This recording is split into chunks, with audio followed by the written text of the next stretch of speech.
اعوذ باللہ من الشیطان الرجیم بسم اللہ الرحمن الرحیم وَإِذْ نَتَقْنَا الْجَبَلَ فَوْقَهُمْ كَأَنَّهُ ذُلَّةٌ وَظَنُّوا أَنَّهُ واقع بِهِمْ خُذُوا مَا آتَيْنَاكُمْ بِقُوَّةٍ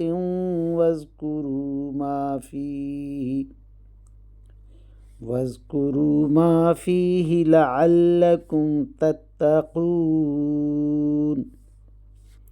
وإذ أخذ ربك من بني آدم من ظهورهم ذريتهم وأشهدهم على أنفسهم ألست بربكم قالوا بلى شهدنا أن تقولوا يوم القيامة إنا كنا عن هذا غافلين آمنت بالله صدق الله مولانا العظيم وصدق رسوله النبي الكريم ونحن على ذلك من الشاهدين والشاكرين والحمد للہ رب العالمین۔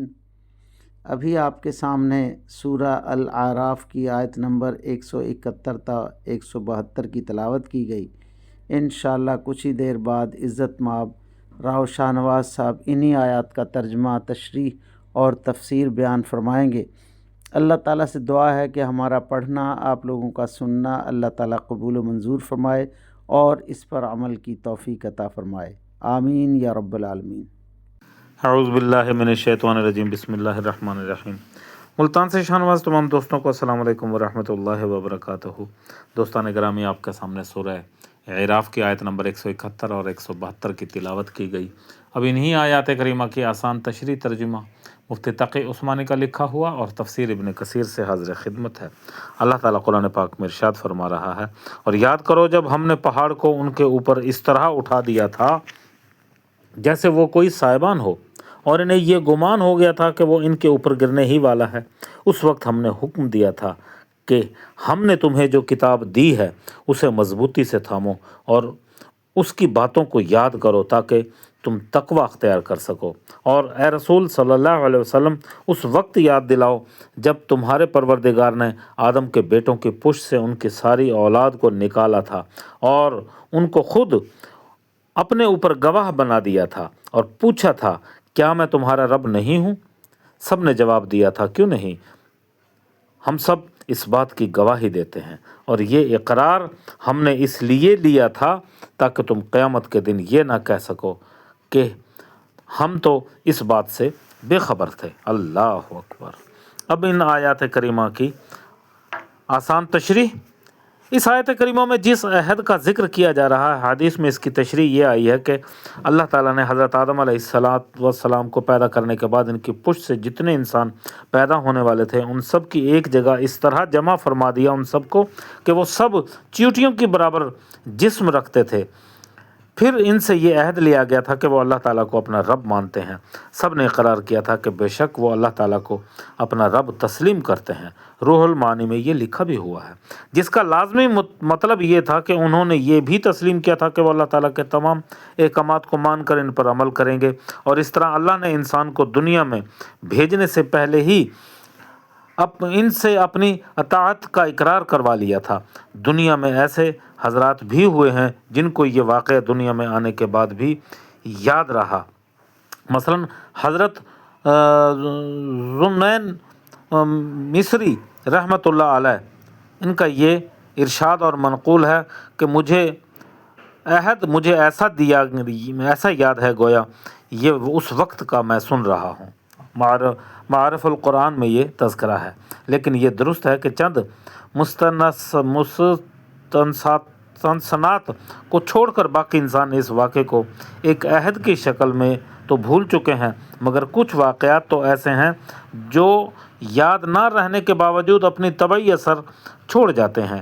یہ اثر آج بھی دنیا کے اکثر اور بیشتر انسانوں میں موجود ہے کہ وہ اس کائنات کے پیدا کرنے والے پر ایمان رکھتے ہیں، اس کی حکمت اور کبریائی کے گن گاتے ہیں۔ اللہ اکبر۔ جو لوگ مادی خواہشات کے گرد اب پھنسے ہوئے ہیں وہ اپنی فطرت خراب کر چکے ہیں۔ ان کی بات تو اور ہے، لیکن اللہ تعالیٰ کی عظمت محبت ہر انسان کی فطرت میں سمائی ہوئی ہے، اور یہی وجہ ہے کہ جب کبھی فطرت سے دور کرنے والے بیرونی عوامل دور ہوتے ہیں تو انسان حق کی طرف اس طرح دوڑتا ہے جیسے اس نے کوئی کھوئی ہوئی چیز اچانک اس کو مل گئی ہو۔ اللہ اکبر، اللہ اکبر۔ اب ان آیات کریمہ کی تفسیر ابن کثیر سے عنوان ہوتا ہے عالم ارواح اور وعدہ۔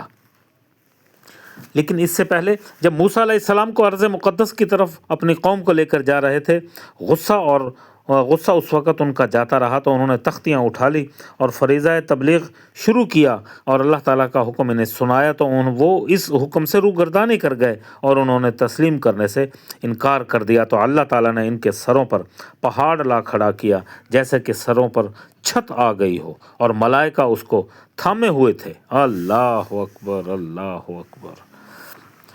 عالم ارواح اور وعدہ، اب یہ ابن کثیر میں ہے۔